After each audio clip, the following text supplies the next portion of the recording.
भारतीय मूर्तिकला। प्राचीन भारत में तीन प्रमुख मूर्तिकला शैली का विकास हुआ: गांधार शैली, मथुरा शैली और अमरावती शैली। भारतीय मूर्तिकला। प्राचीन भारत में तीन प्रमुख मूर्तिकला शैली का विकास हुआ: गांधार शैली, मथुरा शैली और अमरावती शैली। भारतीय मूर्तिकला। प्राचीन भारत में तीन प्रमुख मूर्तिकला शैली का विकास हुआ: गांधार शैली, मथुरा शैली और अमरावती शैली। भारतीय मूर्तिकला। प्राचीन भारत में तीन प्रमुख मूर्तिकला शैली का विकास हुआ: गांधार शैली, मथुरा शैली और अमरावती शैली। भारतीय मूर्तिकला। प्राचीन भारत में तीन प्रमुख मूर्तिकला शैली का विकास हुआ: गांधार शैली, मथुरा शैली और अमरावती शैली। भारतीय मूर्तिकला। प्राचीन भारत में तीन प्रमुख मूर्तिकला शैली का विकास हुआ: गांधार शैली, मथुरा शैली और अमरावती शैली। भारतीय मूर्तिकला। प्राचीन भारत में तीन प्रमुख मूर्तिकला शैली का विकास हुआ: गांधार शैली, मथुरा शैली और अमरावती शैली। भारतीय मूर्तिकला। प्राचीन भारत में तीन प्रमुख मूर्तिकला शैली का विकास हुआ: गांधार शैली, मथुरा शैली और अमरावती शैली। भारतीय मूर्तिकला। प्राचीन भारत में तीन प्रमुख मूर्तिकला शैली का विकास हुआ: गांधार शैली, मथुरा शैली और अमरावती शैली। भारतीय मूर्तिकला। प्राचीन भारत में तीन प्रमुख मूर्तिकला शैली का विकास हुआ: गांधार शैली, मथुरा शैली और अमरावती शैली। भारतीय मूर्तिकला। प्राचीन भारत में तीन प्रमुख मूर्तिकला शैली का विकास हुआ: गांधार शैली, मथुरा शैली और अमरावती शैली। भारतीय मूर्तिकला। प्राचीन भारत में तीन प्रमुख मूर्तिकला शैली का विकास हुआ: गांधार शैली, मथुरा शैली और अमरावती शैली। भारतीय मूर्तिकला। प्राचीन भारत में तीन प्रमुख मूर्तिकला शैली का विकास हुआ: गांधार शैली, मथुरा शैली और अमरावती शैली। भारतीय मूर्तिकला। प्राचीन भारत में तीन प्रमुख मूर्तिकला शैली का विकास हुआ: गांधार शैली, मथुरा शैली और अमरावती शैली। भारतीय मूर्तिकला। प्राचीन भारत में तीन प्रमुख मूर्तिकला शैली का विकास हुआ: गांधार शैली, मथुरा शैली और अमरावती शैली। भारतीय मूर्तिकला। प्राचीन भारत में तीन प्रमुख मूर्तिकला शैली का विकास हुआ: गांधार शैली, मथुरा शैली और अमरावती शैली। भारतीय मूर्तिकला। प्राचीन भारत में तीन प्रमुख मूर्तिकला शैली का विकास हुआ: गांधार शैली, मथुरा शैली और अमरावती शैली। भारतीय मूर्तिकला। प्राचीन भारत में तीन प्रमुख मूर्तिकला शैली का विकास हुआ: गांधार शैली, मथुरा शैली और अमरावती शैली। भारतीय मूर्तिकला। प्राचीन भारत में तीन प्रमुख मूर्तिकला शैली का विकास हुआ: गांधार शैली, मथुरा शैली और अमरावती शैली। भारतीय मूर्तिकला। प्राचीन भारत में तीन प्रमुख मूर्तिकला शैली का विकास हुआ: गांधार शैली, मथुरा शैली और अमरावती शैली। भारतीय मूर्तिकला। प्राचीन भारत में तीन प्रमुख मूर्तिकला शैली का विकास हुआ: गांधार शैली, मथुरा शैली और अमरावती शैली। भारतीय मूर्तिकला। प्राचीन भारत में तीन प्रमुख मूर्तिकला शैली का विकास हुआ: गांधार शैली, मथुरा शैली और अमरावती शैली। भारतीय मूर्तिकला। प्राचीन भारत में तीन प्रमुख मूर्तिकला शैली का विकास हुआ: गांधार शैली, मथुरा शैली और अमरावती शैली। भारतीय मूर्तिकला। प्राचीन भारत में तीन प्रमुख मूर्तिकला शैली का विकास हुआ: गांधार शैली, मथुरा शैली और अमरावती शैली। भारतीय मूर्तिकला। प्राचीन भारत में तीन प्रमुख मूर्तिकला शैली का विकास हुआ: गांधार शैली, मथुरा शैली और अमरावती शैली। भारतीय मूर्तिकला। प्राचीन भारत में तीन प्रमुख मूर्तिकला शैली का विकास हुआ: गांधार शैली, मथुरा शैली और अमरावती शैली। भारतीय मूर्तिकला। प्राचीन भारत में तीन प्रमुख मूर्तिकला शैली का विकास हुआ: गांधार शैली, मथुरा शैली और अमरावती शैली। भारतीय मूर्तिकला। प्राचीन भारत में तीन प्रमुख मूर्तिकला शैली का विकास हुआ: गांधार शैली, मथुरा शैली और अमरावती शैली। भारतीय मूर्तिकला। प्राचीन भारत में तीन प्रमुख मूर्तिकला शैली का विकास हुआ: गांधार शैली, मथुरा शैली और अमरावती शैली। भारतीय मूर्तिकला। प्राचीन भारत में तीन प्रमुख मूर्तिकला शैली का विकास हुआ: गांधार शैली, मथुरा शैली और अमरावती शैली। भारतीय मूर्तिकला। प्राचीन भारत में तीन प्रमुख मूर्तिकला शैली का विकास हुआ: गांधार शैली, मथुरा शैली और अमरावती शैली। भारतीय मूर्तिकला। प्राचीन भारत में तीन प्रमुख मूर्तिकला शैली का विकास हुआ: गांधार शैली, मथुरा शैली और अमरावती शैली। भारतीय मूर्तिकला। प्राचीन भारत में तीन प्रमुख मूर्तिकला शैली का विकास हुआ: गांधार शैली, मथुरा शैली और अमरावती शैली। भारतीय मूर्तिकला।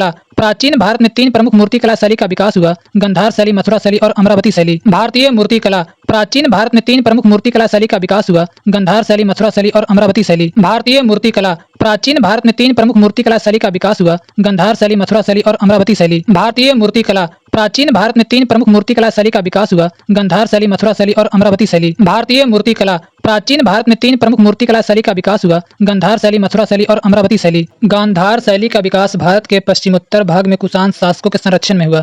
इस पर यूनानी हेलेनिस्टिक कला का प्रभाव रहा है। बौद्ध धर्म से प्रभावित इस कला में बुद्ध की योगी या आध्यात्मिक मुद्रा में मूर्तियां बनी है। नीले, धूसर, बलुआ पत्थर का उपयोग हुआ है। गांधार शैली का विकास भारत के पश्चिमोत्तर भाग में कुषाण शासकों के संरक्षण में हुआ। इस पर यूनानी हेलेनिस्टिक कला का प्रभाव रहा है।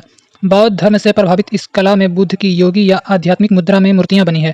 नीले, धूसर, बलुआ पत्थर का उपयोग हुआ है। गांधार शैली का विकास भारत के पश्चिमोत्तर भाग में कुषाण शासकों के संरक्षण में हुआ। इस पर यूनानी हेलेनिस्टिक कला का प्रभाव रहा है। बौद्ध धर्म से प्रभावित इस कला में बुद्ध की योगी या आध्यात्मिक मुद्रा में मूर्तियां बनी है। नीले, धूसर, बलुआ पत्थर का उपयोग हुआ है। गांधार शैली का विकास भारत के पश्चिमोत्तर भाग में कुषाण शासकों के संरक्षण में हुआ। इस पर यूनानी हेलेनिस्टिक कला का प्रभाव रहा है। बौद्ध धर्म से प्रभावित इस कला में बुद्ध की योगी या आध्यात्मिक मुद्रा में मूर्तियां बनी है। नीले, धूसर, बलुआ पत्थर का उपयोग हुआ है। गांधार शैली का विकास भारत के पश्चिमोत्तर भाग में कुषाण शासकों के संरक्षण में हुआ। इस पर यूनानी हेलेनिस्टिक कला का प्रभाव रहा है। बौद्ध धर्म से प्रभावित इस कला में बुद्ध की योगी या आध्यात्मिक मुद्रा में मूर्तियां बनी है। नीले, धूसर, बलुआ पत्थर का उपयोग हुआ है। गांधार शैली का विकास भारत के पश्चिमोत्तर भाग में कुषाण शासकों के संरक्षण में हुआ। इस पर यूनानी हेलेनिस्टिक कला का प्रभाव रहा है। बौद्ध धर्म से प्रभावित इस कला में बुद्ध की योगी या आध्यात्मिक मुद्रा में मूर्तियां बनी है। नीले, धूसर, बलुआ पत्थर का उपयोग हुआ है। गांधार शैली का विकास भारत के पश्चिमोत्तर भाग में कुषाण शासकों के संरक्षण में हुआ। इस पर यूनानी हेलेनिस्टिक कला का प्रभाव रहा है। बौद्ध धर्म से प्रभावित इस कला में बुद्ध की योगी या आध्यात्मिक मुद्रा में मूर्तियां बनी है। नीले, धूसर, बलुआ पत्थर का उपयोग हुआ है। गांधार शैली का विकास भारत के पश्चिमोत्तर भाग में कुषाण शासकों के संरक्षण में हुआ। इस पर यूनानी हेलेनिस्टिक कला का प्रभाव रहा है। बौद्ध धर्म से प्रभावित इस कला में बुद्ध की योगी या आध्यात्मिक मुद्रा में मूर्तियां बनी है। नीले, धूसर, बलुआ पत्थर का उपयोग हुआ है। गांधार शैली का विकास भारत के पश्चिमोत्तर भाग में कुषाण शासकों के संरक्षण में हुआ। इस पर यूनानी हेलेनिस्टिक कला का प्रभाव रहा है। बौद्ध धर्म से प्रभावित इस कला में बुद्ध की योगी या आध्यात्मिक मुद्रा में मूर्तियां बनी है। नीले, धूसर, बलुआ पत्थर का उपयोग हुआ है। गांधार शैली का विकास भारत के पश्चिमोत्तर भाग में कुषाण शासकों के संरक्षण में हुआ। इस पर यूनानी हेलेनिस्टिक कला का प्रभाव रहा है। बौद्ध धर्म से प्रभावित इस कला में बुद्ध की योगी या आध्यात्मिक मुद्रा में मूर्तियां बनी है। नीले, धूसर, बलुआ पत्थर का उपयोग हुआ है। गांधार शैली का विकास भारत के पश्चिमोत्तर भाग में कुषाण शासकों के संरक्षण में हुआ। इस पर यूनानी हेलेनिस्टिक कला का प्रभाव रहा है। बौद्ध धर्म से प्रभावित इस कला में बुद्ध की योगी या आध्यात्मिक मुद्रा में मूर्तियां बनी है। नीले, धूसर, बलुआ पत्थर का उपयोग हुआ है। गांधार शैली का विकास भारत के पश्चिमोत्तर भाग में कुषाण शासकों के संरक्षण में हुआ। इस पर यूनानी हेलेनिस्टिक कला का प्रभाव रहा है। बौद्ध धर्म से प्रभावित इस कला में बुद्ध की योगी या आध्यात्मिक मुद्रा में मूर्तियां बनी है। नीले, धूसर, बलुआ पत्थर का उपयोग हुआ है। गांधार शैली का विकास भारत के पश्चिमोत्तर भाग में कुषाण शासकों के संरक्षण में हुआ। इस पर यूनानी हेलेनिस्टिक कला का प्रभाव रहा है। बौद्ध धर्म से प्रभावित इस कला में बुद्ध की योगी या आध्यात्मिक मुद्रा में मूर्तियां बनी है। नीले, धूसर, बलुआ पत्थर का उपयोग हुआ है। गांधार शैली का विकास भारत के पश्चिमोत्तर भाग में कुषाण शासकों के संरक्षण में हुआ। इस पर यूनानी हेलेनिस्टिक कला का प्रभाव रहा है। बौद्ध धर्म से प्रभावित इस कला में बुद्ध की योगी या आध्यात्मिक मुद्रा में मूर्तियां बनी है। नीले, धूसर, बलुआ पत्थर का उपयोग हुआ है। गांधार शैली का विकास भारत के पश्चिमोत्तर भाग में कुषाण शासकों के संरक्षण में हुआ। इस पर यूनानी हेलेनिस्टिक कला का प्रभाव रहा है। बौद्ध धर्म से प्रभावित इस कला में बुद्ध की योगी या आध्यात्मिक मुद्रा में मूर्तियां बनी है।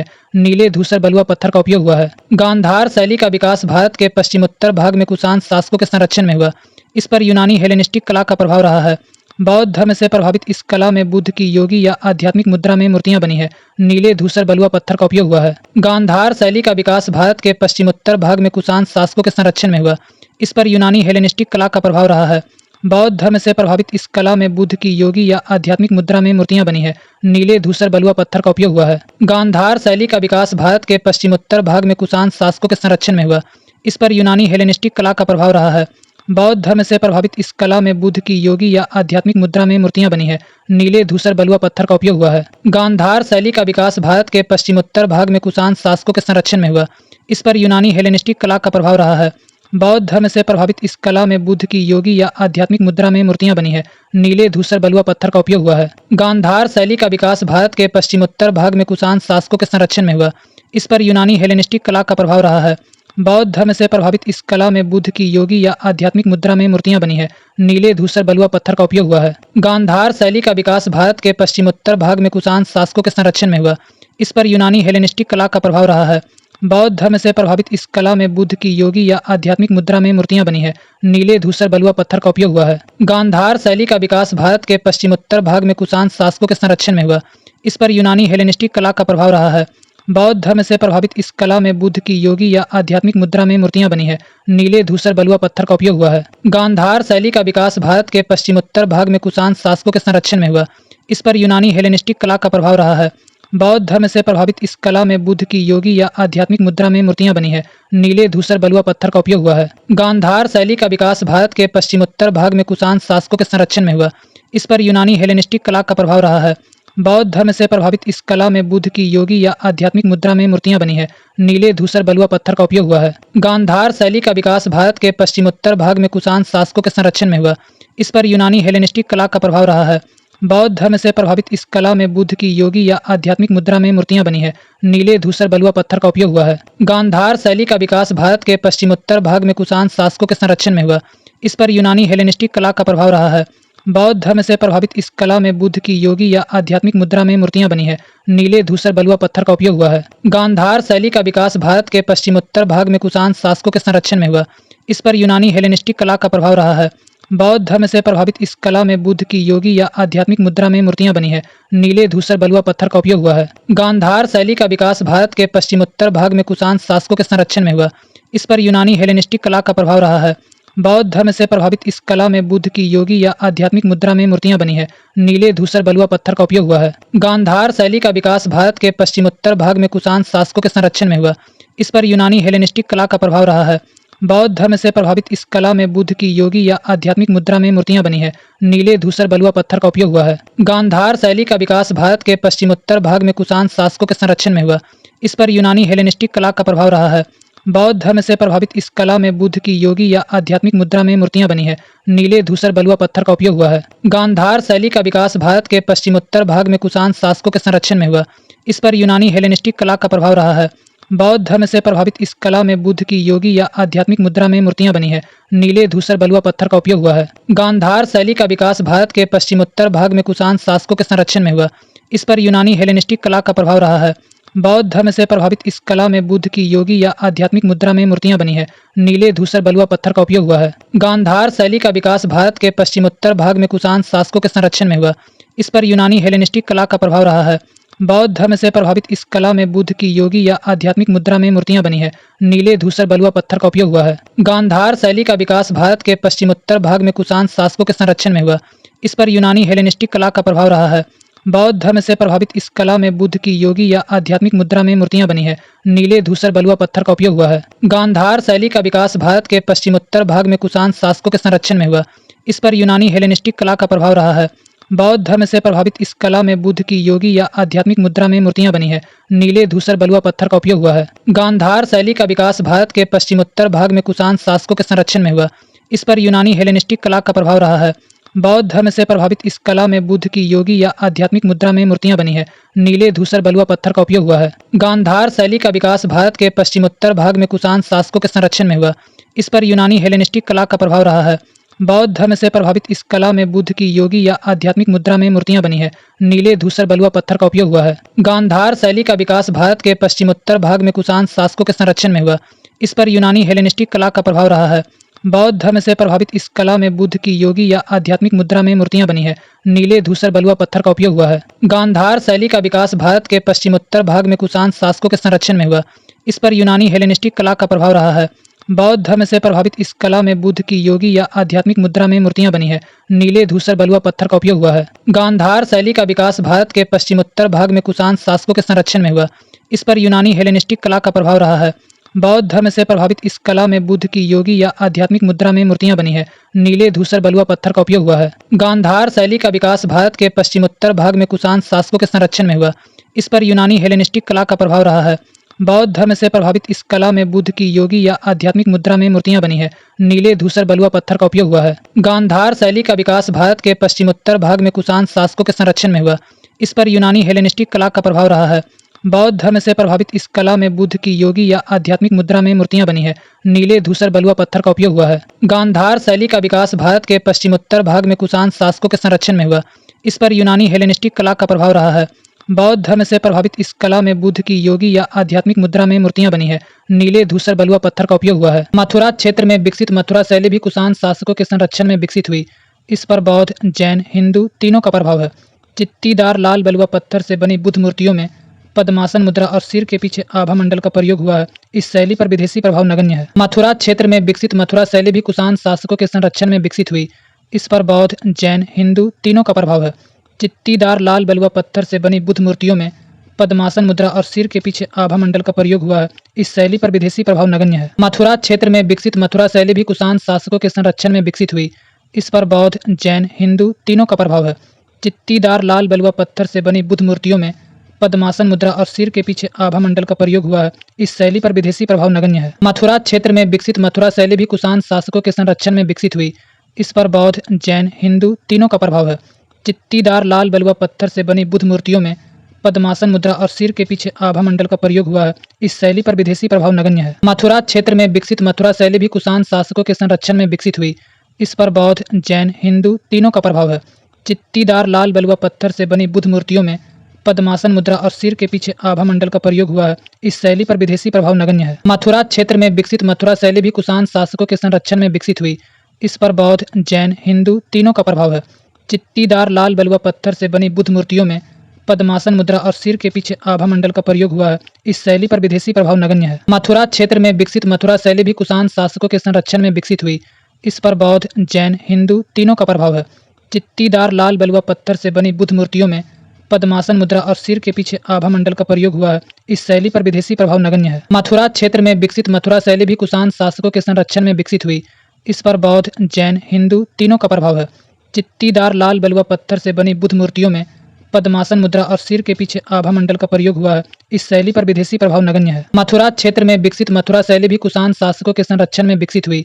इस पर बौद्ध, जैन, हिंदू तीनों का प्रभाव है। चित्तीदार लाल बलुआ पत्थर से बनी बुद्ध मूर्तियों में पद्मासन मुद्रा और सिर के पीछे आभा मंडल का प्रयोग हुआ है। इस शैली पर विदेशी प्रभाव नगण्य है। मथुरा क्षेत्र में विकसित मथुरा शैली भी कुषाण शासकों के संरक्षण में विकसित हुई। इस पर बौद्ध, जैन, हिंदू तीनों का प्रभाव है।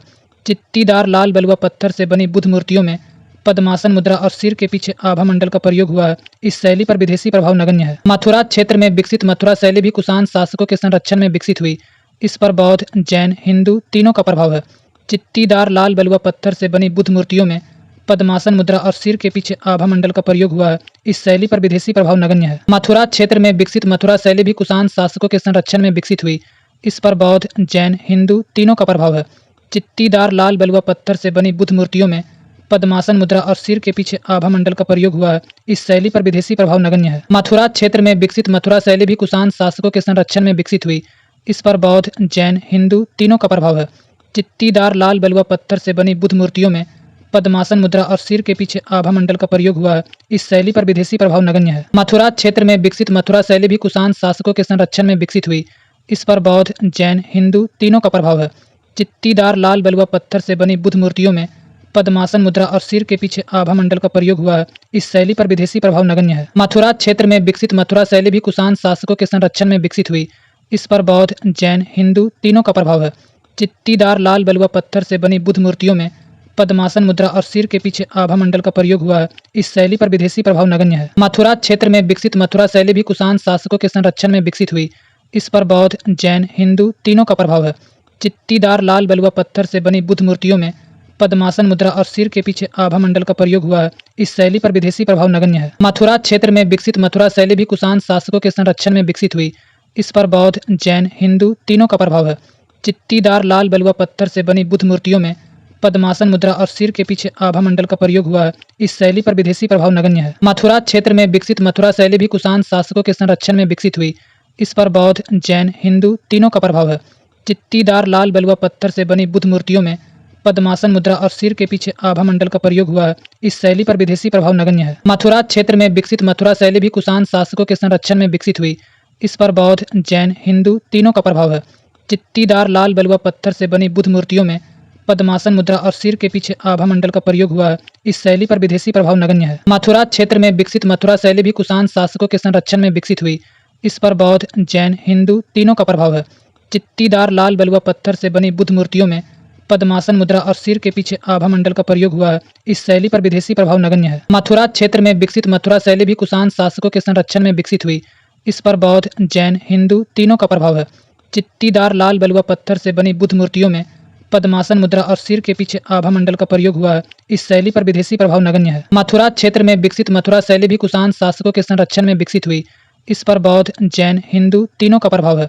चित्तीदार लाल बलुआ पत्थर से बनी बुद्ध मूर्तियों में पद्मासन मुद्रा और सिर के पीछे आभा मंडल का प्रयोग हुआ है। इस शैली पर विदेशी प्रभाव नगण्य है। मथुरा क्षेत्र में विकसित मथुरा शैली भी कुषाण शासकों के संरक्षण में विकसित हुई। इस पर बौद्ध, जैन, हिंदू तीनों का प्रभाव है। चित्तीदार लाल बलुआ पत्थर से बनी बुद्ध मूर्तियों में पद्मासन मुद्रा और सिर के पीछे आभा मंडल का प्रयोग हुआ है। इस शैली पर विदेशी प्रभाव नगण्य है। मथुरा क्षेत्र में विकसित मथुरा शैली भी कुषाण शासकों के संरक्षण में विकसित हुई।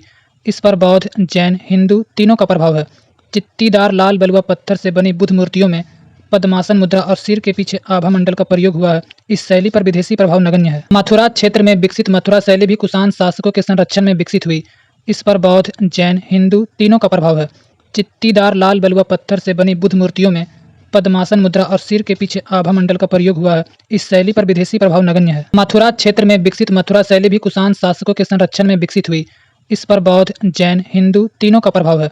चित्तीदार लाल बलुआ पत्थर से बनी बुद्ध मूर्तियों में पद्मासन मुद्रा और सिर के पीछे आभा मंडल का प्रयोग हुआ है। इस शैली पर विदेशी प्रभाव नगण्य है। मथुरा क्षेत्र में विकसित मथुरा शैली भी कुषाण शासकों के संरक्षण में विकसित हुई। इस पर बौद्ध, जैन, हिंदू तीनों का प्रभाव है। चित्तीदार लाल बलुआ पत्थर से बनी बुद्ध मूर्तियों में पद्मासन मुद्रा और सिर के पीछे आभा मंडल का प्रयोग हुआ है। इस शैली पर विदेशी प्रभाव नगण्य है। मथुरा क्षेत्र में विकसित मथुरा शैली भी कुषाण शासकों के संरक्षण में विकसित हुई। इस पर बौद्ध, जैन, हिंदू तीनों का प्रभाव है। चित्तीदार लाल बलुआ पत्थर से बनी बुद्ध मूर्तियों में पद्मासन मुद्रा और सिर के पीछे आभा मंडल का प्रयोग हुआ है। इस शैली पर विदेशी प्रभाव नगण्य है। मथुरा क्षेत्र में विकसित मथुरा शैली भी कुषाण शासकों के संरक्षण में विकसित हुई। इस पर बौद्ध, जैन, हिंदू तीनों का प्रभाव है। चित्तीदार लाल बलुआ पत्थर से बनी बुद्ध मूर्तियों में पद्मासन मुद्रा और सिर के पीछे आभा मंडल का प्रयोग हुआ है। इस शैली पर विदेशी प्रभाव नगण्य है। मथुरा क्षेत्र में विकसित मथुरा शैली भी कुषाण शासकों के संरक्षण में विकसित हुई। इस पर बौद्ध, जैन, हिंदू तीनों का प्रभाव है। चित्तीदार लाल बलुआ पत्थर से बनी बुद्ध मूर्तियों में पद्मासन मुद्रा और सिर के पीछे आभा मंडल का प्रयोग हुआ है। इस शैली पर विदेशी प्रभाव नगण्य है। मथुरा क्षेत्र में विकसित मथुरा शैली भी कुषाण शासकों के संरक्षण में विकसित हुई। इस पर बौद्ध, जैन, हिंदू तीनों का प्रभाव है। चित्तीदार लाल बलुआ पत्थर से बनी बुद्ध मूर्तियों में पद्मासन मुद्रा और सिर के पीछे आभा मंडल का प्रयोग हुआ है। इस शैली पर विदेशी प्रभाव नगण्य है। मथुरा क्षेत्र में विकसित मथुरा शैली भी कुषाण शासकों के संरक्षण में विकसित हुई।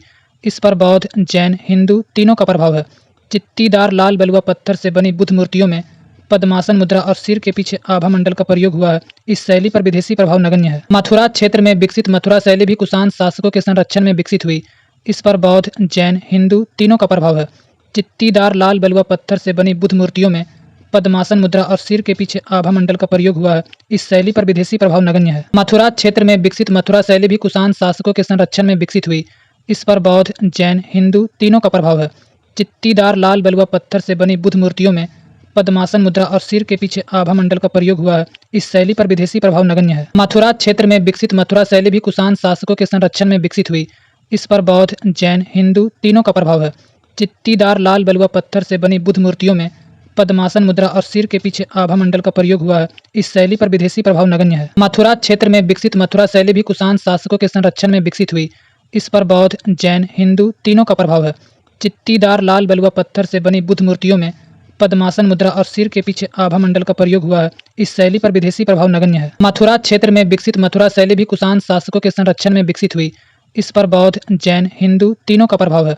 चित्तीदार लाल बलुआ पत्थर से बनी बुद्ध मूर्तियों में पद्मासन मुद्रा और सिर के पीछे आभा मंडल का प्रयोग हुआ है। इस शैली पर विदेशी प्रभाव नगण्य है। मथुरा क्षेत्र में विकसित मथुरा शैली भी कुषाण शासकों के संरक्षण में विकसित हुई। इस पर बौद्ध, जैन, हिंदू तीनों का प्रभाव है। चित्तीदार लाल बलुआ पत्थर से बनी बुद्ध मूर्तियों में पद्मासन मुद्रा और सिर के पीछे आभा मंडल का प्रयोग हुआ है। इस शैली पर विदेशी प्रभाव नगण्य है। मथुरा क्षेत्र में विकसित मथुरा शैली भी कुषाण शासकों के संरक्षण में विकसित हुई। इस पर बौद्ध, जैन, हिंदू तीनों का प्रभाव है। चित्तीदार लाल बलुआ पत्थर से बनी बुद्ध मूर्तियों में पद्मासन मुद्रा और सिर के पीछे आभा मंडल का प्रयोग हुआ है। इस शैली पर विदेशी प्रभाव नगण्य है। मथुरा क्षेत्र में विकसित मथुरा शैली भी कुषाण शासकों के संरक्षण में विकसित हुई। इस पर बौद्ध, जैन, हिंदू तीनों का प्रभाव है। चित्तीदार लाल बलुआ पत्थर से बनी बुद्ध मूर्तियों में पद्मासन मुद्रा और सिर के पीछे आभा मंडल का प्रयोग हुआ है। इस शैली पर विदेशी प्रभाव नगण्य है। मथुरा क्षेत्र में विकसित मथुरा शैली भी कुषाण शासकों के संरक्षण में विकसित हुई। इस पर बौद्ध, जैन, हिंदू तीनों का प्रभाव है। चित्तीदार लाल बलुआ पत्थर से बनी बुद्ध मूर्तियों में पद्मासन मुद्रा और सिर के पीछे आभा मंडल का प्रयोग हुआ है। इस शैली पर विदेशी प्रभाव नगण्य है। मथुरा क्षेत्र में विकसित मथुरा शैली भी कुषाण शासकों के संरक्षण में विकसित हुई। इस पर बौद्ध, जैन, हिंदू तीनों का प्रभाव है। चित्तीदार लाल बलुआ पत्थर से बनी बुद्ध मूर्तियों में पद्मासन मुद्रा और सिर के पीछे आभा मंडल का प्रयोग हुआ है। इस शैली पर विदेशी प्रभाव नगण्य है। मथुरा क्षेत्र में विकसित मथुरा शैली भी कुषाण शासकों के संरक्षण में विकसित हुई। इस पर बौद्ध, जैन, हिंदू तीनों का प्रभाव है। चित्तीदार लाल बलुआ पत्थर से बनी बुद्ध मूर्तियों में पद्मासन मुद्रा और सिर के पीछे आभा मंडल का प्रयोग हुआ है। इस शैली पर विदेशी प्रभाव नगण्य है। मथुरा क्षेत्र में विकसित मथुरा शैली भी कुषाण शासकों के संरक्षण में विकसित हुई। इस पर बौद्ध, जैन, हिंदू तीनों का प्रभाव है। चित्तीदार लाल बलुआ पत्थर से बनी बुद्ध मूर्तियों में पद्मासन मुद्रा और सिर के पीछे आभा मंडल का प्रयोग हुआ है। इस शैली पर विदेशी प्रभाव नगण्य है। मथुरा क्षेत्र में विकसित मथुरा शैली भी कुषाण शासकों के संरक्षण में विकसित हुई। इस पर बौद्ध, जैन, हिंदू तीनों का प्रभाव है। चित्तीदार लाल बलुआ पत्थर से बनी बुद्ध मूर्तियों में पद्मासन मुद्रा और सिर के पीछे आभा मंडल का प्रयोग हुआ है। इस शैली पर विदेशी प्रभाव नगण्य है। मथुरा क्षेत्र में विकसित मथुरा शैली भी कुषाण शासकों के संरक्षण में विकसित हुई। इस पर बौद्ध, जैन, हिंदू तीनों का प्रभाव है। चित्तीदार लाल बलुआ पत्थर से बनी बुद्ध मूर्तियों में पद्मासन मुद्रा और सिर के पीछे आभा मंडल का प्रयोग हुआ है। इस शैली पर विदेशी प्रभाव नगण्य है। मथुरा क्षेत्र में विकसित मथुरा शैली भी कुषाण शासकों के संरक्षण में विकसित हुई। इस पर बौद्ध, जैन, हिंदू तीनों का प्रभाव है। चित्तीदार लाल बलुआ पत्थर से बनी बुद्ध मूर्तियों में पद्मासन मुद्रा और सिर के पीछे आभा मंडल का प्रयोग हुआ है। इस शैली पर विदेशी प्रभाव नगण्य है। मथुरा क्षेत्र में विकसित मथुरा शैली भी कुषाण शासकों के संरक्षण में विकसित हुई। इस पर बौद्ध, जैन, हिंदू तीनों का प्रभाव है। चित्तीदार लाल बलुआ पत्थर से बनी बुद्ध मूर्तियों में पद्मासन मुद्रा और सिर के पीछे आभा मंडल का प्रयोग हुआ है। इस शैली पर विदेशी प्रभाव नगण्य है। मथुरा क्षेत्र में विकसित मथुरा शैली भी कुषाण शासकों के संरक्षण में विकसित हुई। इस पर बौद्ध, जैन, हिंदू तीनों का प्रभाव है। चित्तीदार लाल बलुआ पत्थर से बनी बुद्ध मूर्तियों में पद्मासन मुद्रा और सिर के पीछे आभा मंडल का प्रयोग हुआ है। इस शैली पर विदेशी प्रभाव नगण्य है। सातवाहन राजाओं के संरक्षण में कृष्णा गोदावरी घाटी, नागार्जुन कोंडा आदि क्षेत्रों में विकसित अमरावती शैली भी मुख्यतः बौद्ध धर्म से प्रभावित है। विदेशी मुद्रा से रहित इस शैली में मुख्यतः सफेद संगमरमर का इस्तेमाल हुआ है। सातवाहन राजाओं के संरक्षण में कृष्णा गोदावरी घाटी, नागार्जुन कोंडा आदि क्षेत्रों में विकसित अमरावती शैली भी मुख्यतः बौद्ध धर्म से प्रभावित है।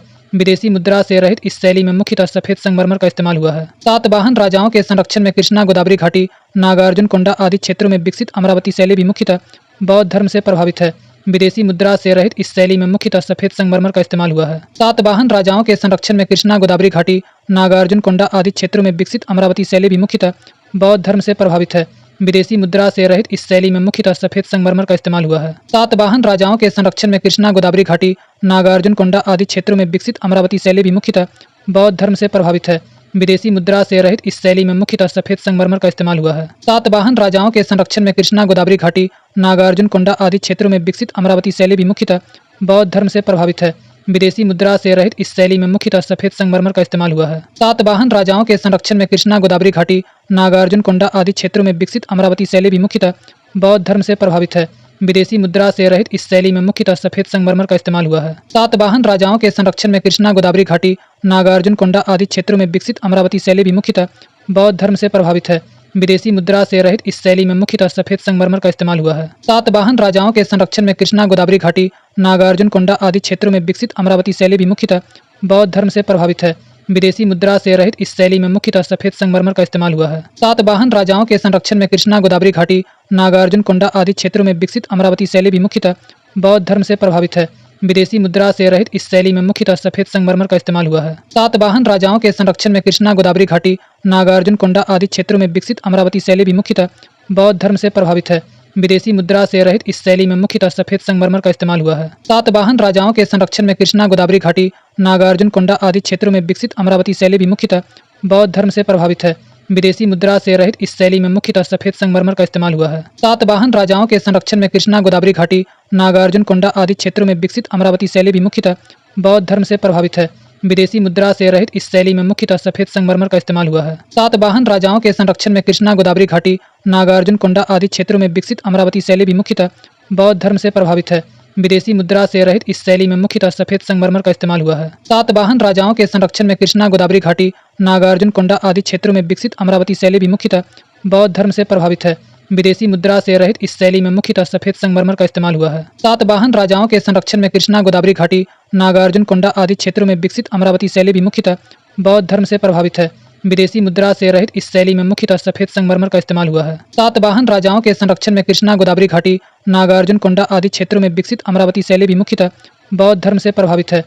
विदेशी मुद्रा से रहित इस शैली में मुख्यतः सफेद संगमरमर का इस्तेमाल हुआ है। सातवाहन राजाओं के संरक्षण में कृष्णा गोदावरी घाटी, नागार्जुन कोंडा आदि क्षेत्रों में विकसित अमरावती शैली भी मुख्यतः बौद्ध धर्म से प्रभावित है। विदेशी मुद्रा से रहित इस शैली में मुख्यतः सफेद संगमरमर का इस्तेमाल हुआ है। सातवाहन राजाओं के संरक्षण में कृष्णा गोदावरी घाटी, नागार्जुन कोंडा आदि क्षेत्रों में विकसित अमरावती शैली भी मुख्यतः बौद्ध धर्म से प्रभावित है।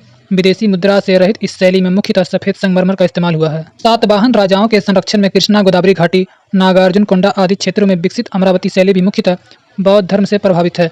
विदेशी मुद्रा से रहित इस शैली में मुख्यतः सफेद संगमरमर का इस्तेमाल हुआ है। सातवाहन राजाओं के संरक्षण में कृष्णा गोदावरी घाटी, नागार्जुन कोंडा आदि क्षेत्रों में विकसित अमरावती शैली भी मुख्यतः बौद्ध धर्म से प्रभावित है। विदेशी मुद्रा से रहित इस शैली में मुख्यतः सफेद संगमरमर का इस्तेमाल हुआ है। सातवाहन राजाओं के संरक्षण में कृष्णा गोदावरी घाटी, नागार्जुन कोंडा आदि क्षेत्रों में विकसित अमरावती शैली भी मुख्यतः बौद्ध धर्म से प्रभावित है।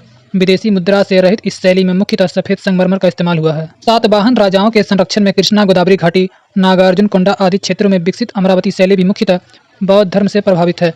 विदेशी मुद्रा से रहित इस शैली में मुख्यतः सफेद संगमरमर का इस्तेमाल हुआ है। सातवाहन राजाओं के संरक्षण में कृष्णा गोदावरी घाटी, नागार्जुन कोंडा आदि क्षेत्रों में विकसित अमरावती शैली भी मुख्यतः बौद्ध धर्म से प्रभावित है। विदेशी मुद्रा से रहित इस शैली में मुख्यतः सफेद संगमरमर का इस्तेमाल हुआ है। सातवाहन राजाओं के संरक्षण में कृष्णा गोदावरी घाटी, नागार्जुन कोंडा आदि क्षेत्रों में विकसित अमरावती शैली भी मुख्यतः बौद्ध धर्म से प्रभावित है। विदेशी मुद्रा से रहित इस शैली में मुख्यतः सफेद संगमरमर का इस्तेमाल हुआ है। सातवाहन राजाओं के संरक्षण में कृष्णा गोदावरी घाटी, नागार्जुन कोंडा आदि क्षेत्रों में विकसित अमरावती शैली भी मुख्यतः बौद्ध धर्म से प्रभावित है। विदेशी मुद्रा से रहित इस शैली में मुख्यतः सफेद संगमरमर का इस्तेमाल हुआ है। सातवाहन राजाओं के संरक्षण में कृष्णा गोदावरी घाटी, नागार्जुन कोंडा आदि क्षेत्रों में विकसित अमरावती शैली भी मुख्यतः बौद्ध धर्म से प्रभावित है। विदेशी मुद्रा से रहित इस शैली में मुख्यतः सफेद संगमरमर का इस्तेमाल हुआ है। सातवाहन राजाओं के संरक्षण में कृष्णा गोदावरी घाटी, नागार्जुन कोंडा आदि क्षेत्रों में विकसित अमरावती शैली भी मुख्यतः बौद्ध धर्म से प्रभावित है।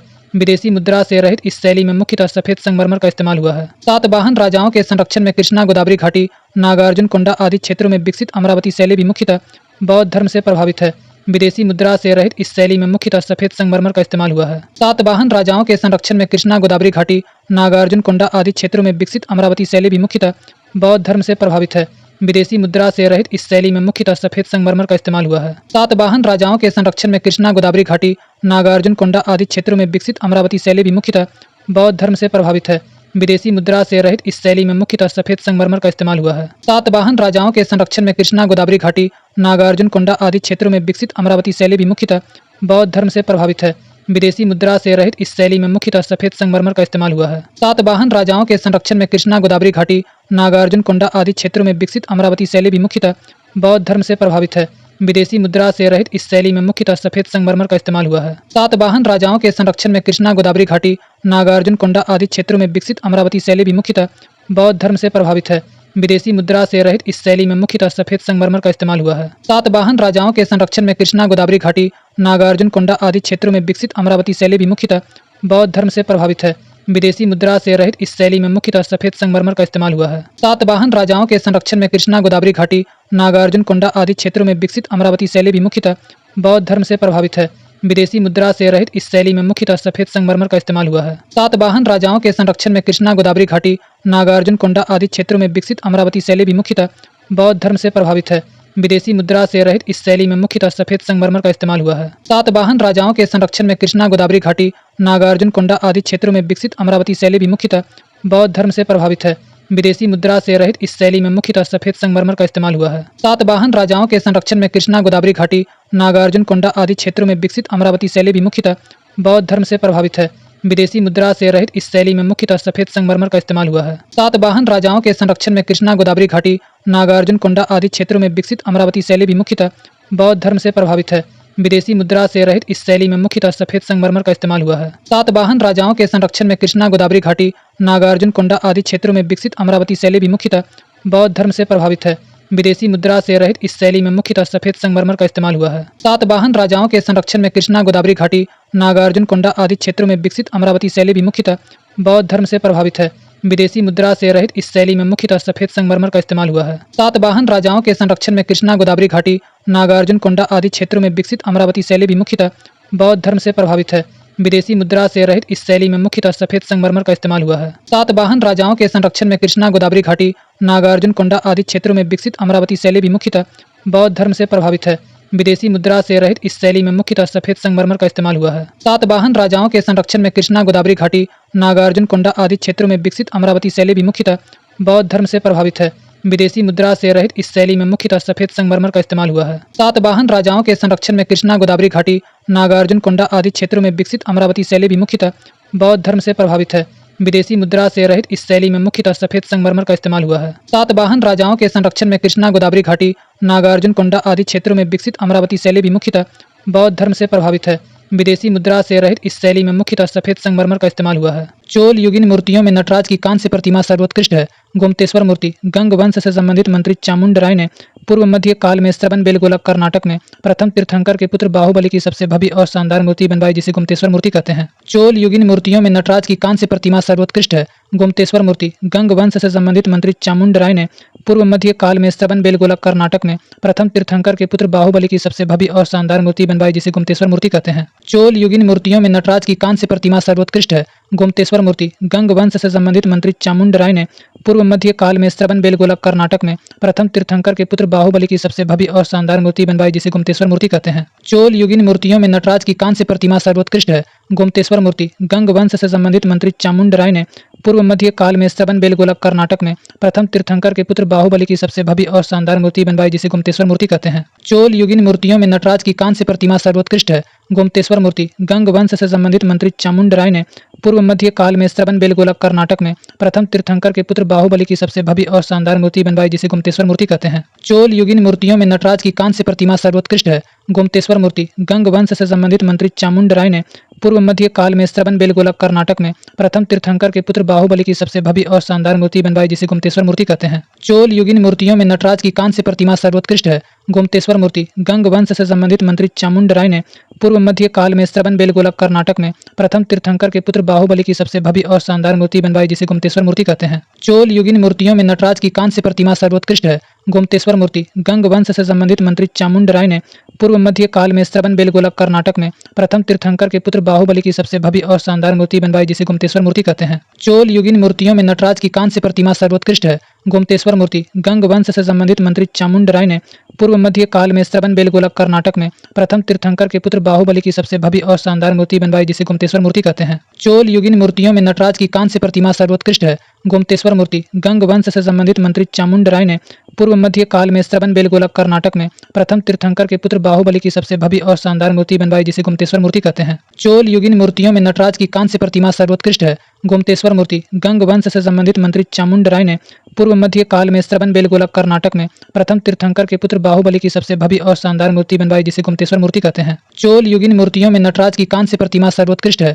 गुप्तेश्वर मूर्ति गंग वंश से संबंधित मंत्री चामुंड राय ने पूर्व मध्य काल में श्रवणबेलगोला कर्नाटक में प्रथम तीर्थंकर के पुत्र बाहुबली की सबसे भव्य और शानदार मूर्ति बनवाई, जिसे गुप्तेश्वर मूर्ति कहते हैं। चोल युगीन मूर्तियों में नटराज की कांस्य प्रतिमा सर्वोत्कृष्ट है। गुप्तेश्वर मूर्ति गंग वंश से संबंधित मंत्री चामुंड राय ने पूर्व मध्य काल में श्रवणबेलगोला कर्नाटक में प्रथम तीर्थंकर के पुत्र बाहुबली की सबसे भव्य और शानदार मूर्ति बनवाई, जिसे गुप्तेश्वर मूर्ति कहते हैं। चोल युगीन मूर्तियों में नटराज की कांस्य प्रतिमा सर्वोत्कृष्ट है। गुप्तेश्वर मूर्ति गंग वंश से संबंधित मंत्री चामुंड राय ने पूर्व मध्य काल में श्रवणबेलगोला कर्नाटक में प्रथम तीर्थंकर के पुत्र बाहुबली की सबसे भव्य और शानदार मूर्ति बनवाई, जिसे गुप्तेश्वर मूर्ति कहते हैं। चोल युगीन मूर्तियों में नटराज की कांस्य प्रतिमा सर्वोत्कृष्ट है। गुप्तेश्वर मूर्ति गंग वंश से संबंधित मंत्री चामुंड राय ने पूर्व मध्य काल में श्रवणबेलगोला कर्नाटक में प्रथम तीर्थंकर के पुत्र बाहुबली की सबसे भव्य और शानदार मूर्ति बनवाई, जिसे गुप्तेश्वर मूर्ति कहते हैं। चोल युगीन मूर्तियों में नटराज की कांस्य प्रतिमा सर्वोत्कृष्ट है। गुप्तेश्वर मूर्ति गंग वंश से संबंधित मंत्री चामुंड राय ने पूर्व मध्य काल में श्रवणबेलगोला कर्नाटक में प्रथम तीर्थंकर के पुत्र बाहुबली की सबसे भव्य और शानदार मूर्ति बनवाई, जिसे गुप्तेश्वर मूर्ति कहते हैं। चोल युगीन मूर्तियों में नटराज की कांस्य प्रतिमा सर्वोत्कृष्ट है। गुप्तेश्वर मूर्ति गंग वंश से संबंधित मंत्री चामुंड राय ने पूर्व मध्य काल में श्रवणबेलगोला कर्नाटक में प्रथम तीर्थंकर के पुत्र बाहुबली की सबसे भव्य और शानदार मूर्ति बनवाई, जिसे गुप्तेश्वर मूर्ति कहते हैं। चोल युगीन मूर्तियों में नटराज की कांस्य प्रतिमा सर्वोत्कृष्ट है। गुप्तेश्वर मूर्ति गंग वंश से संबंधित मंत्री चामुंड राय ने पूर्व मध्य काल में श्रवणबेलगोला कर्नाटक में प्रथम तीर्थंकर के पुत्र बाहुबली की सबसे भव्य और शानदार मूर्ति बनवाई, जिसे गुप्तेश्वर मूर्ति कहते हैं। चोल युगीन मूर्तियों में नटराज की कांस्य प्रतिमा सर्वोत्कृष्ट है। गुप्तेश्वर मूर्ति गंग वंश से संबंधित मंत्री चामुंड राय ने पूर्व मध्य काल में श्रवणबेलगोला कर्नाटक में प्रथम तीर्थंकर के पुत्र बाहुबली की सबसे भव्य और शानदार मूर्ति बनवाई, जिसे गुप्तेश्वर मूर्ति कहते हैं। चोल युगीन मूर्तियों में नटराज की कांस्य प्रतिमा सर्वोत्कृष्ट है। गुप्तेश्वर मूर्ति गंग वंश से संबंधित मंत्री चामुंड राय ने पूर्व मध्य काल में श्रवणबेलगोला कर्नाटक में प्रथम तीर्थंकर के पुत्र बाहुबली की सबसे भव्य और शानदार मूर्ति बनवाई, जिसे गुप्तेश्वर मूर्ति कहते हैं। चोल युगीन मूर्तियों में नटराज की कांस्य प्रतिमा सर्वोत्कृष्ट है। गुप्तेश्वर मूर्ति गंग वंश से संबंधित मंत्री चामुंड राय ने पूर्व मध्य काल में श्रवणबेलगोला कर्नाटक में प्रथम तीर्थंकर के पुत्र बाहुबली की सबसे भव्य और शानदार मूर्ति बनवाई, जिसे गुप्तेश्वर मूर्ति कहते हैं। चोल युगीन मूर्तियों में नटराज की कांस्य प्रतिमा सर्वोत्कृष्ट है।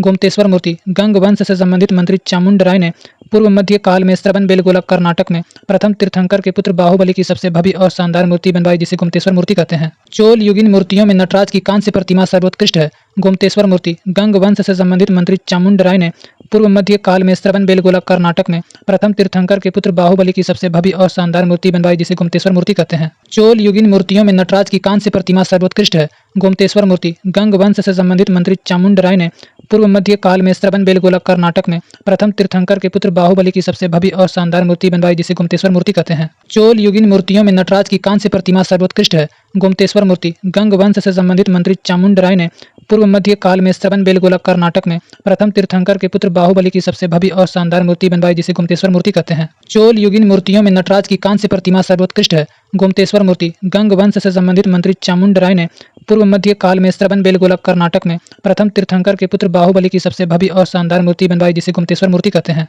चोल युगीन मूर्तियों में नटराज की कांस्य प्रतिमा सर्वोत्कृष्ट है। गोमतेश्वर मूर्ति गंग वंश से संबंधित मंत्री चामुंड राय ने पूर्व मध्य काल में श्रवण बेलगोला कर्नाटक में प्रथम तीर्थंकर के पुत्र बाहुबली की सबसे भव्य और शानदार मूर्ति बनवाई, जिसे गुमतेश्वर मूर्ति कहते हैं। चोल युगीन मूर्तियों में नटराज की कांस्य प्रतिमा सर्वोत्कृष्ट है। गोमतेश्वर मूर्ति गंग वंश से संबंधित मंत्री चामुंड राय ने पूर्व मध्य काल में श्रवण बेलगोला कर्नाटक में प्रथम तीर्थंकर के पुत्र बाहुबली की सबसे भव्य और शानदार मूर्ति बनवाई, जिसे गुमतेश्वर मूर्ति कहते हैं। चोल युगीन मूर्तियों में नटराज की कांस्य प्रतिमा सर्वोत्कृष्ट है। गोमतेश्वर मूर्ति गंग वंश से संबंधित मंत्री चामुंड राय ने पूर्व मध्य काल में श्रवण बेलगोला कर्नाटक में प्रथम तीर्थंकर के पुत्र बाहुबली की सबसे भव्य और शानदार मूर्ति बनवाई, जिसे गुमतेश्वर मूर्ति कहते हैं। चोल युगीन मूर्तियों में नटराज की कांस्य प्रतिमा सर्वोत्कृष्ट है। गोमतेश्वर मूर्ति गंग वंश से संबंधित मंत्री चामुंड राय ने पूर्व मध्य काल में श्रवण बेलगोला कर्नाटक में प्रथम तीर्थंकर के पुत्र बाहुबली की सबसे भव्य और शानदार मूर्ति बनवाई, जिसे गुमतेश्वर मूर्ति कहते हैं। चोल युगीन मूर्तियों में नटराज की कांस्य प्रतिमा सर्वोत्कृष्ट है। गोमतेश्वर मूर्ति गंग वंश से संबंधित मंत्री चामुंड राय ने पूर्व मध्य काल में श्रवण बेलगोला कर्नाटक में प्रथम तीर्थंकर के पुत्र बाहुबली की सबसे भव्य और शानदार मूर्ति बनवाई, जिसे गुमतेश्वर मूर्ति कहते हैं। चोल युगीन मूर्तियों में नटराज की कांस्य प्रतिमा सर्वोत्कृष्ट है। गोमतेश्वर मूर्ति गंग वंश से संबंधित मंत्री चामुंड राय ने पूर्व मध्य काल में श्रवण बेलगोला कर्नाटक में प्रथम तीर्थंकर के पुत्र बाहुबली की सबसे भव्य और शानदार मूर्ति बनवाई, जिसे गुमतेश्वर मूर्ति कहते हैं। चोल युगीन मूर्तियों में नटराज की कांस्य प्रतिमा सर्वोत्कृष्ट है। गोमतेश्वर मूर्ति गंग वंश से संबंधित मंत्री चामुंड राय ने पूर्व मध्य काल में श्रवण बेलगोला कर्नाटक में प्रथम तीर्थंकर के पुत्र बाहुबली की सबसे भव्य और शानदार मूर्ति बनवाई, जिसे गुमतेश्वर मूर्ति कहते हैं। चोल युगीन मूर्तियों में नटराज की कांस्य प्रतिमा सर्वोत्कृष्ट है। गोमतेश्वर मूर्ति गंग वंश से संबंधित मंत्री चामुंड राय ने पूर्व मध्य काल में श्रवण बेलगोला कर्नाटक में प्रथम तीर्थंकर के पुत्र बाहुबली की सबसे भव्य और शानदार मूर्ति बनवाई, जिसे गुमतेश्वर मूर्ति कहते हैं। चोल युगीन मूर्तियों में नटराज की कांस्य प्रतिमा सर्वोत्कृष्ट है। गोमतेश्वर मूर्ति गंग वंश से संबंधित मंत्री चामुंड राय ने पूर्व मध्य काल में श्रवण बेलगोला कर्नाटक में प्रथम तीर्थंकर के पुत्र बाहुबली की सबसे भव्य और शानदार मूर्ति बनवाई, जिसे गुमतेश्वर मूर्ति कहते हैं। चोल युगीन मूर्तियों में नटराज की कांस्य प्रतिमा सर्वोत्कृष्ट है। गोमतेश्वर मूर्ति गंग वंश से संबंधित मंत्री चामुंड राय ने पूर्व मध्य काल में श्रवण बेलगोला कर्नाटक में प्रथम तीर्थंकर के पुत्र बाहुबली की सबसे भव्य और शानदार मूर्ति बनवाई, जिसे गुमतेश्वर मूर्ति कहते हैं। चोल युगीन मूर्तियों में नटराज की कांस्य प्रतिमा सर्वोत्कृष्ट है। गोमतेश्वर मूर्ति गंग वंश से संबंधित मंत्री चामुंड राय ने पूर्व मध्य काल में श्रवण बेलगोला कर्नाटक में प्रथम तीर्थंकर के पुत्र बाहुबली की सबसे भव्य और शानदार मूर्ति बनवाई, जिसे गुमतेश्वर मूर्ति कहते हैं। चोल युगीन मूर्तियों में नटराज की कांस्य प्रतिमा सर्वोत्कृष्ट है। गोमतेश्वर मूर्ति गंग वंश से संबंधित मंत्री चामुंड राय ने पूर्व मध्य काल में श्रवण बेलगोला कर्नाटक में प्रथम तीर्थंकर के पुत्र बाहुबली की सबसे भव्य और शानदार मूर्ति बनवाई, जिसे गुमतेश्वर मूर्ति कहते हैं। चोल युगीन मूर्तियों में नटराज की कांस्य प्रतिमा सर्वोत्कृष्ट है। गोमतेश्वर मूर्ति गंग वंश से संबंधित मंत्री चामुंड राय ने पूर्व मध्य काल में श्रवण बेलगोला कर्नाटक में प्रथम तीर्थंकर के पुत्र बाहुबली की सबसे भव्य और शानदार मूर्ति बनवाई, जिसे गुमतेश्वर मूर्ति कहते हैं। चोल युगीन मूर्तियों में नटराज की कांस्य प्रतिमा सर्वोत्कृष्ट है। गोमतेश्वर मूर्ति गंग वंश से संबंधित मंत्री चामुंड राय ने पूर्व मध्य काल में श्रवण बेलगोला कर्नाटक में प्रथम तीर्थंकर के पुत्र बाहुबली की सबसे भव्य और शानदार मूर्ति बनवाई, जिसे गुमतेश्वर मूर्ति कहते हैं। चोल युगीन मूर्तियों में नटराज की कांस्य प्रतिमा सर्वोत्कृष्ट है।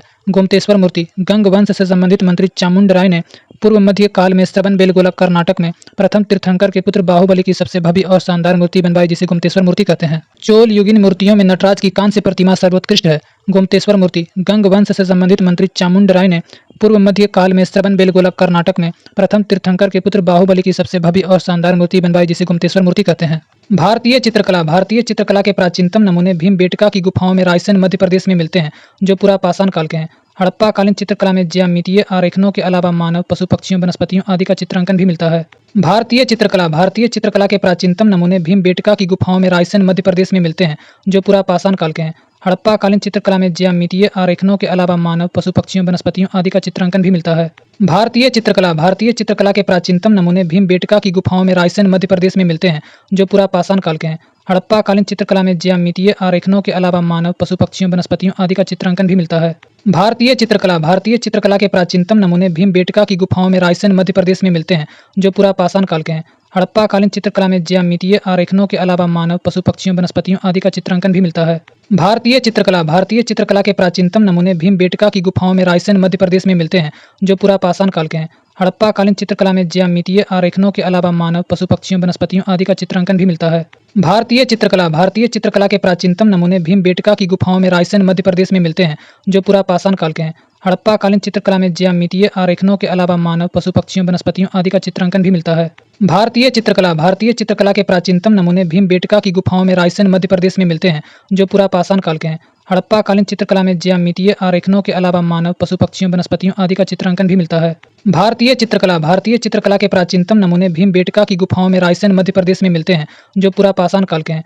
हड़प्पा कालीन चित्रकला में ज्यामितीय आरेखनों के अलावा मानव, पशु पक्षियों, वनस्पतियों आदि का चित्रांकन भी मिलता है। भारतीय चित्रकला के प्राचीनतम नमूने भीमबेटका की गुफाओं में रायसेन, मध्य प्रदेश में मिलते हैं, जो पूरा पाषाण काल के हैं। हड़प्पा कालीन चित्रकला में ज्यामितीय आरेखनों के अलावा मानव, पशु पक्षियों, वनस्पतियों आदि का चित्रांकन भी मिलता है। भारतीय चित्रकला के प्राचीनतम नमूने भीमबेटका की गुफाओं में रायसेन, मध्य प्रदेश में मिलते हैं, जो पूरा पाषाण काल के हैं। हड़प्पा कालीन चित्रकला में ज्यामितीय आरेखनों के अलावा मानव, पशु पक्षियों, वनस्पतियों आदि का चित्रांकन भी मिलता है। भारतीय चित्रकला के प्राचीनतम नमूने भीमबेटका की गुफाओं में रायसेन, मध्य प्रदेश में मिलते हैं, जो पूरा पाषाण काल के हैं। हड़प्पा कालीन चित्रकला में ज्यामितीय आरेखनों के अलावा मानव, पशु पक्षियों, वनस्पतियों आदि का चित्रांकन भी मिलता है। भारतीय चित्रकला के प्राचीनतम नमूने भीमबेटका की गुफाओं में रायसेन, मध्य प्रदेश में मिलते हैं, जो पूरा पाषाण काल के हैं। हड़प्पा कालीन चित्रकला में ज्यामितीय आरेखनों के अलावा मानव, पशु पक्षियों, वनस्पतियों आदि का चित्रांकन भी मिलता है। भारतीय चित्रकला के प्राचीनतम नमूने भीमबेटका की गुफाओं में रायसेन, मध्य प्रदेश में मिलते हैं, जो पूरा पाषाण काल के हैं। हड़प्पा कालीन चित्रकला में ज्यामितीय आरेखनों के अलावा मानव, पशु पक्षियों, वनस्पतियों आदि का चित्रांकन भी मिलता है।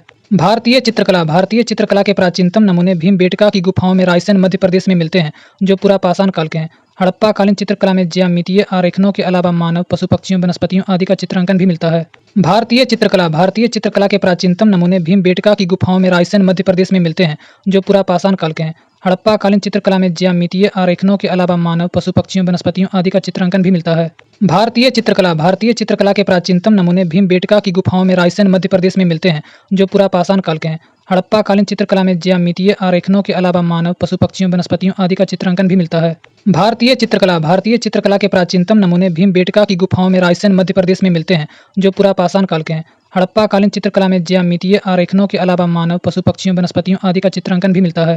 भारतीय चित्रकला के प्राचीनतम नमूने भीमबेटका की गुफाओं में रायसेन, मध्य प्रदेश में मिलते हैं, जो पूरा पाषाण काल के हैं। हड़प्पा कालीन चित्रकला में ज्यामितीय आरेखनों के अलावा मानव, पशु पक्षियों, वनस्पतियों आदि का चित्रांकन भी मिलता है।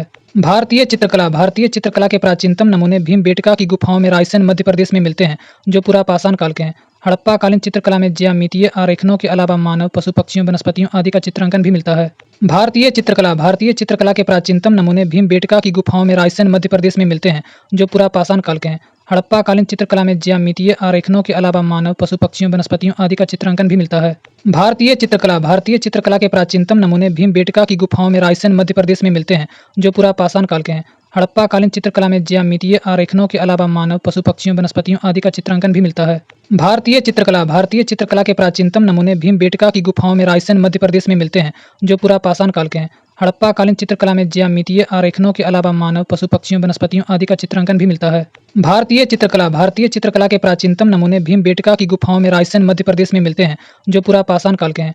हड़प्पा कालीन चित्रकला में ज्यामितीय आरेखनों के अलावा मानव, पशु पक्षियों, वनस्पतियों आदि का चित्रांकन भी मिलता है। भारतीय चित्रकला के प्राचीनतम नमूने भीमबेटका की गुफाओं में रायसेन, मध्य प्रदेश में मिलते हैं, जो पूरा पाषाण काल के हैं। हड़प्पा कालीन चित्रकला में ज्यामितीय आरेखनों के अलावा मानव, पशु पक्षियों, वनस्पतियों आदि का चित्रांकन भी मिलता है। भारतीय चित्रकला के प्राचीनतम नमूने भीमबेटका की गुफाओं में रायसेन, मध्य प्रदेश में मिलते हैं, जो पूरा पाषाण काल के हैं। हड़प्पा कालीन चित्रकला में ज्यामितीय आरेखनों के अलावा मानव, पशु पक्षियों, वनस्पतियों आदि का चित्रांकन भी मिलता है। भारतीय चित्रकला के प्राचीनतम नमूने भीमबेटका की गुफाओं में रायसेन, मध्य प्रदेश में मिलते हैं, जो पूरा पाषाण काल के हैं। हड़प्पा कालीन चित्रकला में ज्यामितीय आरेखनों के अलावा मानव, पशु पक्षियों, वनस्पतियों आदि का चित्रांकन भी मिलता है। भारतीय चित्रकला के प्राचीनतम नमूने भीमबेटका की गुफाओं में रायसेन, मध्य प्रदेश में मिलते हैं, जो पूरा पाषाण काल के हैं। हड़प्पा कालीन चित्रकला में ज्यामितीय आरेखनों के अलावा मानव, पशु पक्षियों, वनस्पतियों आदि का चित्रांकन भी मिलता है। भारतीय चित्रकला के प्राचीनतम नमूने भीमबेटका की गुफाओं में रायसेन, मध्य प्रदेश में मिलते हैं, जो पूरा पाषाण काल के हैं। हड़प्पा कालीन चित्रकला में ज्यामितीय आरेखनों के अलावा मानव, पशु पक्षियों, वनस्पतियों आदि का चित्रांकन भी मिलता है। भारतीय चित्रकला के प्राचीनतम नमूने भीमबेटका की गुफाओं में रायसेन मध्य प्रदेश में मिलते हैं, जो पूरा पाषाण काल के हैं। हड़प्पा कालीन चित्रकला में ज्यामितीय आरेखनों के अलावा मानव, पशु पक्षियों, वनस्पतियों आदि का चित्रांकन भी मिलता है। भारतीय चित्रकला के प्राचीनतम नमूने भीमबेटका की गुफाओं में रायसेन मध्य प्रदेश में मिलते हैं, जो पूरा पाषाण काल के हैं। हड़प्पा कालीन चित्रकला में ज्यामितीय आरेखनों के अलावा मानव, पशु पक्षियों, वनस्पतियों आदि का चित्रांकन भी मिलता है। भारतीय चित्रकला के प्राचीनतम नमूने भीमबेटका की गुफाओं में रायसेन मध्य प्रदेश में मिलते हैं, जो पूरा पाषाण काल के हैं। हड़प्पा कालीन चित्रकला में ज्यामितीय आरेखनों के अलावा मानव, पशु पक्षियों, वनस्पतियों आदि का चित्रांकन भी मिलता है। भारतीय चित्रकला के प्राचीनतम नमूने भीमबेटका की गुफाओं में रायसेन मध्य प्रदेश में मिलते हैं, जो पूरा पाषाण काल के हैं। हड़प्पा कालीन चित्रकला में ज्यामितीय आरेखनों के अलावा मानव, पशु पक्षियों, वनस्पतियों आदि का चित्रांकन भी मिलता है। भारतीय चित्रकला के प्राचीनतम नमूने भीमबेटका की गुफाओं में रायसेन मध्य प्रदेश में मिलते हैं, जो पूरा पाषाण काल के हैं। हड़प्पा कालीन चित्रकला में ज्यामितीय आरेखनों के अलावा मानव, पशु पक्षियों, वनस्पतियों आदि का चित्रांकन भी मिलता है।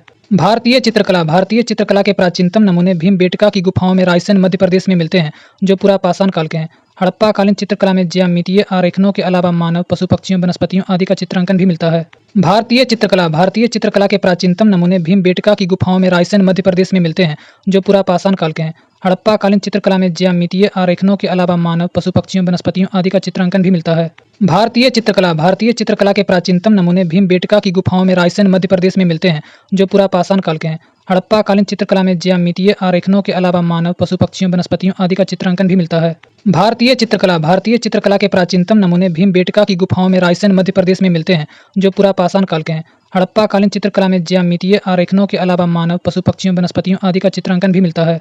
भारतीय चित्रकला के प्राचीनतम नमूने भीमबेटका की गुफाओं में रायसेन मध्य प्रदेश में मिलते हैं, जो पूरा पाषाण काल के हैं। हड़प्पा कालीन चित्रकला में ज्यामितीय आरेखनों के अलावा मानव, पशु पक्षियों, वनस्पतियों आदि का चित्रांकन भी मिलता है।